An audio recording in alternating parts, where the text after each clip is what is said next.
Hello everyone again, and it's part 7 already of Ask George, so thanks for sending the questions in. Got a few questions to go through, not too many, but plenty for me to expand on and talk about. There's plenty of material in here. A little update on where we are. I'm still at home, furloughed. It's been, God, how many weeks now? 8 or 9 weeks, because I've been at home since the sort of the last week of March. And as you can tell by the awful hair and the scraggy clothes, I haven't really left the house apart from sort of shopping, and of course the guidelines have changed a little bit now, so you might have seen in the last sort of week or so we've been able to do little drives and things to get out of the house and social distance. So you might have seen I put a video up about 2 or 3 days ago of me going for a little drive through Cheddar in my Ferrari, and what turned out to be, I think, the hottest day on record so far for 2020, so that was a lot of fun and a breath of fresh air. But yeah, I'm looking forward to going back to work, as I say, probably in the next couple of weeks or so. It might be a month, but we'll see how it goes. And hopefully I can bring you some more sort of videos around the world of Aston, as opposed to just my front room. But we'll get stuck into some questions. So the first one I've got is from @tom.ja.walker, and he has asked, what is the relationship between Dick Lovett and the manufacturer Aston Martin? When I say Aston Martin, Bristol. Well, Dick Lovett's the dealer group, so I'm employed by Dick Lovett Sports Cars Limited, which is a dealer group. They have Ferrari, Porsche, BMW, Jaguar, Land Rover, and Aston Martin. I think that's it. I'm not sure if I'm missing any there. Mini. But they're a dealer group which specialises predominantly in high-performance vehicles. They've been selling especially Ferraris and Porsches since the 1960s. In fact, I actually think they set up in like 1957. I think they set up in Swindon, which is not far from here. It's about half an hour up the M4. And they basically sort of stick to the southwest region of England. And they've got, so what dealers have they got? They've got the big Dick Lovett site is the Ferrari franchise, which is based just outside of Swindon on the M4. If you've driven up and down there, you might have seen it. It's a great, big, massive, impressive building. They've also got a BMW and Mini in Swindon, a Porsche dealership in Swindon, and then they've got a BMW dealership just outside of Swindon in Hungerford, and they've got BMW in Bristol, Porsche in Bristol, obviously Aston Martin in Bristol, and they've also got Porsche in Cardiff, and a Jaguar Land Rover franchise just outside Bath as well called Melksham. So, and they've got the BMW Motorrad dealerships there as well that sell the motorcycles. And they've also got a specialist cars department that sells all sorts of cool stuff, and that's based in Swindon as well. So quite a big company, but they expanded from a very small sort of family business, and they're still a family business today. The company's still run by Mr. Lovett today. Yeah, so they took on the Aston Martin franchise in 2016. I joined the Aston Martin dealership in Bristol in 2017. So I think they've been open for about 6 or 8 months when I joined the team. So I've been at Aston Martin Bristol now for just over 3 years. It was my 3-year anniversary at the beginning of May. So it's literally just over 3 years with Dick Lovett, but I've been with Aston Martin for 6 years. So the relationship there is that Dick Lovett is the dealer group and Aston Martin is obviously the manufacturer. So we're an official franchise dealer for Aston Martin, and our area is the southwest. So Aston Martin Bristol looks after Cornwall, Devon, Somerset, Bristol, Bath, and pretty much Wales. So Cardiff, Chepstow, all the way up through to West Wales and Pembrokeshire. That's all sort of our area that we sort of specialise in. But I'll say that we've delivered cars all over the UK, Scotland, even abroad. So because I'm not sure if we are the largest, but we've definitely got the biggest selection of stock in one site for Aston Martin. Bit of a plug there, I know, but you asked the question. So that's the relationship there. So Dick Lovett's the dealer group, and the dealership's name is Aston Martin Bristol. Tom Matten has asked, fast car to drive slow or a slow car to drive fast? That's a very good question, because a lot of people are saying, and I agree, cars are getting really, really fast nowadays. They're getting so quick. I mean, look at McLaren 720S. You look at, you can have similar sort of power in the new Ferrari F8, the Aston Martin DBS Superleggera as well. All these 700 plus horsepower cars that you can't really use. So I'm probably in the later camp there. I'm probably in the camp of I'd much rather have a slightly lesser performance vehicle and really drive it. And I experienced that out of, there's a little road I take just outside of sort of this side of Bristol, the west side of Bristol, and it goes up towards the Severn Bridge and sort of loops around. But it's quite a good little bit of road. And when I was in my old Porsche, which was a 300 horsepower rear-wheel drive manual car with very little to no driving aids at all, that road was brilliant because you could really sort of stretch the car a bit. You could have a lot of fun, use the revs, and you still only be doing sort of 50, 60 odd miles an hour. In my Ferrari, that's just under 500 horsepower, and it's challenging enough on that piece of road. I can't sort of run the car through the gears. I have to sort of feather the throttle and then quite quickly onto the brakes because the car picks up speed so quickly. And if you go on that same road in like a Ferrari 488 or like I said a McLaren 720, you just can't use the power. You're constantly sort of feathering the throttle. So for me, I quite like a car that's just fast enough to have a bit of fun without losing your licensing. That's sort of my recipe there. And classic cars do that brilliantly. I don't know if you've ever driven something like a Morgan.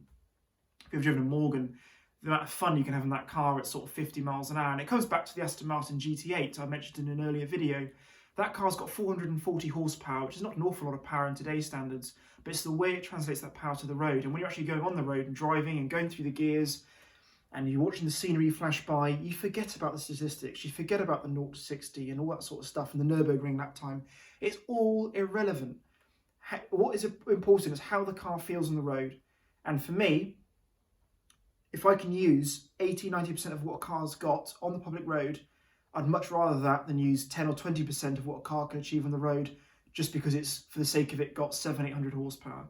So it'd be interesting to see how these electric 2,000 horsepower hypercars come into all this, because I'm pretty sure then it can't be that usable either. But we'll see.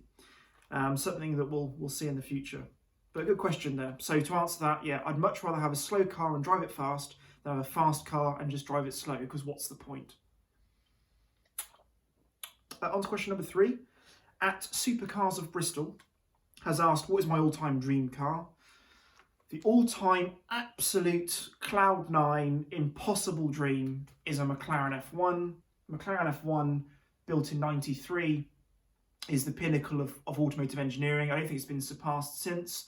A lot have come bloody close, but the McLaren F1 I think is unrepeatable. That V12, manual gearbox, no driver aids, super lightweight, Formula 1 design, and road legal and usable with luggage space. I mean, it's just the greatest design. And I could do a whole half-an-hour talk about the McLaren F1, so I'm going to cut it there. I'm just going to say my ultimate dream car is the McLaren F1. If I was to be slightly more realistic, I'd say a Ferrari F40, because McLaren F1 is what, 20 to 30 million pounds, and F40 is a 1 million pounds. And if I was going to be more realistic again, I'd probably say my ultimate dream car, realistically, I've kind of got it really. I don't think I can actually get a better car than I've already got on my sort of financial situation. So I think, yeah, the ultimate dream car is the McLaren F1. But again, that is literally a dream, because it's impossible even for multimillionaires to own that car. Good question here from @Superbo, I hope I'm saying that right, @Superbo27 has asked, how many Vanquish Zagatos have I personally sold? So how many Vanquish Zagatos have you sold, he's asked. I've sold 3 of the Vanquish Zagato series. I think I'm actually sat underneath an artwork print of the Vanquish Zagato here. I sold and delivered 3 from Aston Martin Bristol, and they were all shooting brakes.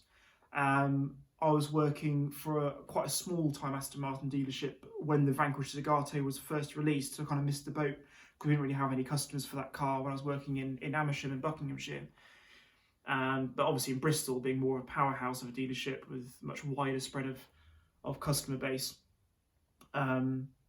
we had some serious takers for the Vanquish Zagatos, and the first one that I really got a run on was the shooting brake, and I managed to sell and deliver 3 of those. 2 were lava red, which is the launch colour, 1 in the Villa d'Este sort of gold package, 1 without the gold package, in the silver trim on the lava red paintwork, and the third car you might have seen it on Vantage magazine and Evo magazine. It was the Buckinghamshire green car with the tan interior. which is beautiful. I sold that to a lovely couple who have driven the car in the Mille Miglia, driven it across France, Italy, all around the UK, and it's brilliant. They've done 8,000 miles in the car, and that was the last time I looked at it, and that was a few months ago. So yeah, that's quite cool. So I've been very privileged to sell and deliver 3 Vanquish Zagatos and hand over a few more Vanquish Zagatos for the team at Aston Martin Bristol. The Zagato product I've sold is the V12 Vantage Zagato, which came out in, when would that come out? About 2012, 2013. And that car was in the red colour as well, the lava red. So that was really, really cool, and that's a really cool car to sell. So yeah, 3 Vanquish Zagatos in total. I've personally sold out of the 99 that were built. At cars.club.official has asked an unusual question: what's the longest you've ever gone without sleep, and why? And I have to think about this because I can't think of any reason why I've stayed up for days and days and days, but 2 things spring to mind. I remember when Grand Theft Auto 5 first came out, I played that for pretty much 20 hours straight. Back when I kind of played games consoles, when it was at 2012 or something, when that game came out. But I think the longest I've ever gone without sleep would be Download Festival. Me and a few friends went down to the Metal and Rock Festival Download, which is in Donington Park, and I did that in 2012 for the full 4 days, so Thursday to Sunday. And I think I probably slept for an hour or 2 hours over those 4 days, because you want to watch all the bands, and the headliners on that weekend were Slash, The Prodigy, Black Sabbath and Metallica, with the 4 big headline bands over that weekend. And you want to watch all the bands, and you want to watch all the bands in the sort of the early afternoon as well. So you find yourself, obviously, after all the bands are finished, about midnight or something, you find yourself then, having a few beers and things and sitting around the campfire until the sun comes back up. So the days just sort of merge into one, really. I think I slept for probably an hour or 2 hours over the entire 3.5, 4 days I was there. So that's probably the longest I've gone without sleep. And I just remember coming home on the Sunday night, or was it the Monday morning? Monday morning I came home and just absolutely crashed out for like a 24 hours sleep. I definitely needed it. And finally, quite a good question from Nikki from Bedford. Nikki has asked, what do I think, or what do I have as earmarks for an investment, car-wise? Now, I'll answer the question with a little statement that I sort of say to customers a lot, because I get it quite a bit where people come in and say, what car can I buy that's going to go up in value? What car can I buy to use and enjoy, but then, in 3 years' time or 2 years' time, I can sell it and get all my money back, if not make a profit? Not many is the answer, just because times have changed. There was a great big bubble, sort of 2011 through to about 2016, where cars were just appreciating. Classic cars went through the roof, like DB5s went from like 80 grand to £1 million, like what felt like overnight. E-Type Jaguars just doubled, tripled in value.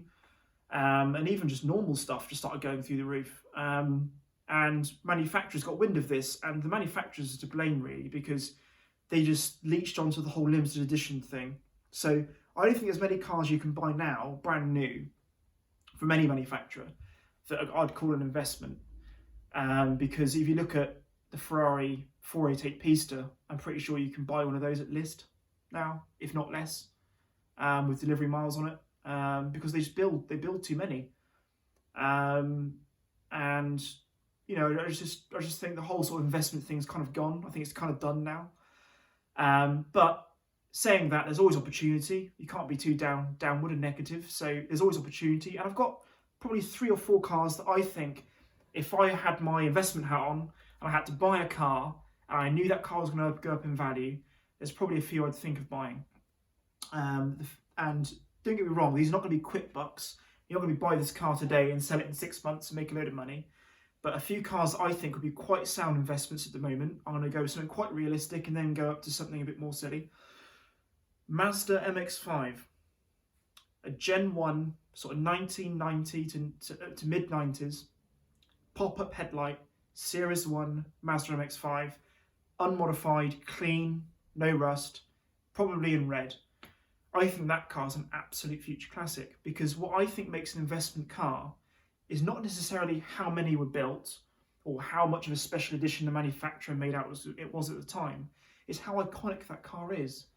People buy cars because of what it meant to them, probably at an earlier time when they couldn't possibly afford it. And you look at cars that go up in value, they're iconic. And whether it's iconic because it's been in a film or a TV show, or whether it's iconic because it was just a popular car at the time, or whether it's iconic because it was the first car in its kind to do something, it was innovative. I mean, look at the McLaren F1, it was the first hypercar, it was the first car to break all the records and be usable. So that kind of brings me on to the second car, which would be the Bugatti Veyron. Now you can buy a Bugatti Veyron for less than £1 million. You can probably buy a Veyron for £750,000, £800,000 today. And I really think the Bugatti Veyron is going to be, in 10 years, 20 years time, a museum piece of automotive engineering. What that car did back in 2005 when they brought the first running Veyron out, because they launched that project in 97, 98. In fact, it's a really good book. I've got it down here actually, in my bookcase. It's a really good book here that I got off of Amazon, which tells you the whole story about how they engineered the Bugatti Veyron. And it was years and years and years. And I think the main chap who engineered the car, I think, passed away earlier this year. Ferdinand Piche? I can't remember his name. I should know. But he developed the car, and it was basically the design brief of, I want a car that can be the fastest production car in the world, do 250 miles an hour, 1,000 horsepower, but be as easy to drive as a Golf every day and be luxurious. And that's what the Veyron was. It was basically the refinement of something like a Bentley, but with unknown performance figures. And we see that quite a lot nowadays. I mean, look at a Chiron, you look at the other stuff that sort of comes out, and it's all kind of been and done. But the Veyron was the first to sort of do it in a modern sense and sort of rewrite the rule book, because the McLaren F1 held the title for donkey's years as the fastest car. I think the Koenigsegg had a crack at the speed thing, but the Koenigsegg's not really the same level of refinement that the Veyron is. So I think the Veyron is an extremely important car. When I was in school, in secondary school, between the years of 2004 and 2009, the Veyron was the car that everyone spoke about when I was in school. It was an important car, Bugatti Veyron. That race on Top Gear when Jeremy Clarkson raced it against, I think it was an aeroplane, down to, he drove it from, was it Switzerland or France over to London? Great piece of television. And that's what I mean. It's an iconic car. And I think those cars will be worth millions in the future. I think absolutely millions of pounds will be going for the original Veyrons. And I think the one to buy is the original Veyron. The 2006, 2007, 2008, 16.4 Bugatti Veyrons and the two-tone sort of paintworks and things, blue and black, dark blue over light blue, black and red. There's quite a few iconic colours and things they did. So I'd say Bugatti Veyron is probably something to keep an eye out as an investment. And another one as well on that subject is Porsche Carrera GT. Porsche Carrera GT is another one of those cars that's just super cool, and you can buy those cars for well under £1 million. I think I've sort of seen on Instagram and things and heard of Carrera GTs changing hands for £600,000. £600,000. That car, I mean, the story behind the Carrera GT, how Walter Roll was involved in building it, how he insisted it had to be a manual gearbox. Because if you look at the original Carrera GT, the actual prototype concept car they released in whenever that was, 2000, 2001, it had a paddle shift gearbox, but Walter Roll insisted that car had to have a manual. And they had this beautiful engine that I think was slightly designed for Formula One, but they couldn't use it for that because the regs changed. So they kind of developed it as a Le Mans car, but they couldn't use it for that either because there was another sort of accreditation sort of change. That meant they couldn't use that V10. So it sat on a shelf for years at Porsche. And they dragged it out to build this beautiful sort of out the blue hypercar or supercar, manual gearbox, naturally aspirated V10 engine, and the car looks sensational. You look at Carrera GT now, today, in 2020, and it looks brand new. Not even the headlights look out of date. Everything looks perfect about that car. And I think going forward, that car's going to be so special. And you look at the successor or the next car in the generation of Porsche supercars, the 918 Spider, that car's actually depreciating. You can buy a 918 now for, they were selling for ages at £1.5 million or whatever, but they've come down now. I think I saw a 918 the other day on Auto Trader for like £800,000. So I think as time goes on, the 918 Spider is going to go down because it's less relevant. The 918 Spider came out at a time when there was other people doing the same thing. The LaFerrari, the McLaren P1. It's sort of like a car amongst a few. Granted, a few, but still a few. Whereas when the Carrera GT when the Carrera GT came out, it was sort of in a world of its own. Yeah, you had the Enzo a few years before, but that was a different sort of thing. It was paddle shift and more of a halo car. You had the Veyron, which was more of, again, an automatic sort of brutal cruiser, but the Carrera GT was a pure driving machine. So I think the Carrera GT, the Veyron, and the MX-5, something more realistic, you can buy a good MX-5 now for a couple of £1,000, I'm sure. So I think those sort of cars that are iconic, I think is what goes up in value. So I'm trying to think what else off the top of my head. I mean, Aston Martin DB7 maybe, because that was a beautiful hand-built Aston Martin, and you can buy those for like sort of £15,000 to £20,000 for a DB7, and just keep it nice and look after it. And I think they're fairly easy to run and use because a lot of them use Jaguar parts and components. They've has a YouTube channel. If you look at Hoovy's Garage, he bought a DB7 and runs it fairly cost efficiently. I think it's a great investment too. I can't see them going much cheaper than that. I think it's a car you could own and run for quite a while and sort of come out the other side fairly clean. But again, I hadn't put much thought to it before getting the camera rolling. I knew I had those three off the top of my head because people ask me that all the time. But those are the sort of ones that I sort of think up off the spot. But that sort of wraps it up for the questions I had. So thanks for those. If you've got any more questions you want to ask about my opinions on cars or cars I've driven or anything, send them through. I'm going to finish this beer and Moretti, which is beer of the week. And I'm going to probably tuck myself up and watch a movie because it's Sunday night. And thanks for watching. As I said, hopefully I'll bring you some more content. I've actually ordered a camera so I can do some, because I'm doing this all on my iPhone.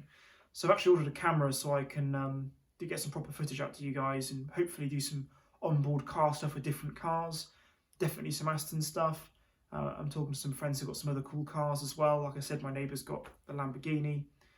Maybe do something with that, but we'll see.